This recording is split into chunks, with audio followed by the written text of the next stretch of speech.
Do you feel handicapped by your sales team? Do you look at the numbers every single week and just get frustrated at how small they are? Well, you're not alone. If you guys are struggling growing or scaling your business, there's probably some type of process issue. And when I say process, I'm not going to go into a whole standard operating procedures, but I'm talking about the questions that you guys ask. I'm talking about the actions taken, actions at the points of phone calls, meetings completed, quotes delivered, and ultimately sales made. There's a cadence that goes along with all of this. And what I tell every customer that I work with is when you find a new lead, plan on that being 60 to 90 days before that shows up on the board, as long as it sells. If you guys deliver a quote today, plan on it being 30 to 45 days before it shows up on your board. That's the cadence that you have to do. The work that your sales reps put in today or don't put in today will affect your future. Being able to understand what that future looks like will allow you to be able to better understand your backlog and allow you to be able to scale your business efficiently. My name is Chad Westbrook. I am the founder of Service Alignment, and I focus on leads going into the business. So when I talk about leads, I'm talking about opportunities to be able to sell your service, right? Sell your product, or ultimately create a solution and become a trusted advisor, right?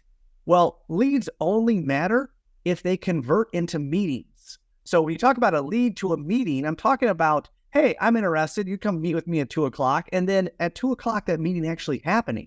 Us being able to go in there, tracking that metric is going to allow you to be able to understand where you're investing into your leads, and maybe some of the leads that are just never turning into anything. Client's not there, they're not interested, reschedule, and just never happens. That's a huge metric inside the business that a lot of people miss. Number 2 is you want to track your meeting to quote. That means they have a problem or a goal that you guys are able to help get them to. So when you start tracking that metrics, meeting to quote, now you can understand, okay, well, how many clients are we disqualifying? How many clients are we showing up where maybe the pain is not big enough? The problem's not big enough for them to act. Or maybe we're disqualifying them because they have the ability to be able to perform the work on their own. That's all part of process. Asking the right questions and having the right disqualification to understand you only want to deliver a proposal to the best people you work with. When I talk about the best prospects, I'm talking about the people that you have the best opportunity, the best success rate in solving their problems. If you show up to a client and they give you some type of wall issue and you don't specialize inside wall waterproofing or vertical waterproofing, well, that might not be the best job, especially if they have another contractor they're getting a bid from that's an expert in that. So understanding truly what you guys do great will allow you to be able to increase your close ratio and in return also get bigger contracts. The more you can stock the shelves, the more that you can help them be proactive or understand the bigger problem that's going on. No one buys a roof leak. No one buys a roof deficiency. They buy the disruption to their business. So being able to understand the meeting to quote, that's where everything happens. When you do the meeting, that's your discovery, that's your diagnosis. And when you get into actually presenting, that is your quote to sell. When you guys do all of the work, when you guys go through the estimating side, walking the roofs, putting all of this stuff together, I've done the math, guys. It's anywhere from $800 to $1,300 to be able to produce one roof replacement bid. Now, if you're more efficient than that, that's absolutely fabulous. But look at the real numbers that it takes you guys. And how often are you guys quoting jobs that you never have the opportunity to win? What I'm talking about is better qualifying your customer so you guys have a better opportunity to be able to win the job.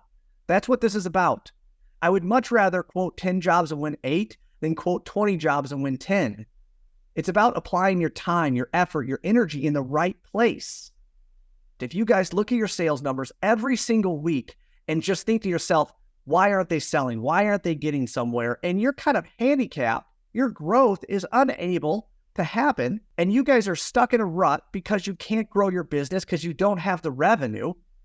Check out MakeSalesWork.com. It's commercial roofing at its best. It's a sales mastermind and free training for all of the reps that are out there. So it's www.MakeSalesWork.com.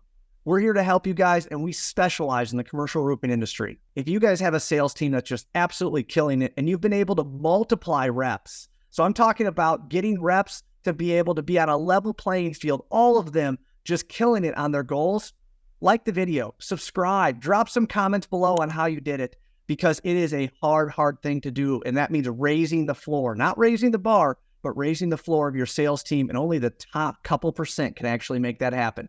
My name's Chad Westbrook. Thanks, guys.